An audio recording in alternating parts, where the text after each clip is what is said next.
国土署最近要来修订建筑规则规范的这新起的学校甲工厂，防空避难的面积就要比较随书，一个人要提悬到1平方公尺。嘛，因为这防空避难的设备呢，大部分拢是伫个地下室，所以草案也规定这通风的设备就要用机械式的通风，就要接紧急电源。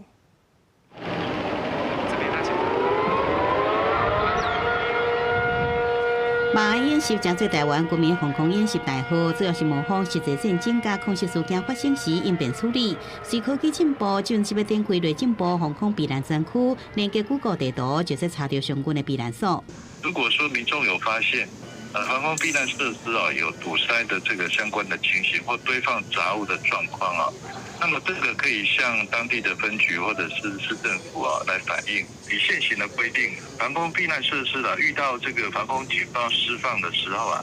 那如果没有配合的话，会处罚罚款大概3万元到15万元。各路即阵的战争形态空袭大部分是导弹轰炸。内政部国土署最近也有告建筑技术规则修正草案，规范新起的学校工厂的人均防空避难面积比较随书提悬到1平方公尺。规定通风设备应该采机械通风，并且设有紧急照明设备甲电源的插座，供防空避难时使用。就连熄灯变速也列做固定的设备。台湾有很多都是以集合性住宅。 这个地下空间的部分可能都是利用这个地下停车场通风设备，在遇到比如说电力中断的时候，是不是还能继续运作，是一个关键。我们都知道瑞士长久以来是一个这个和平的中立国家，400年没有遇到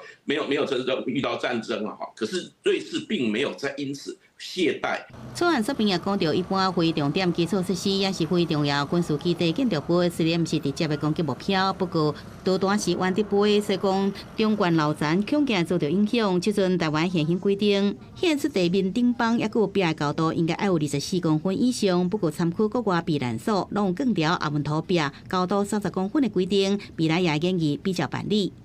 记者宋合报道。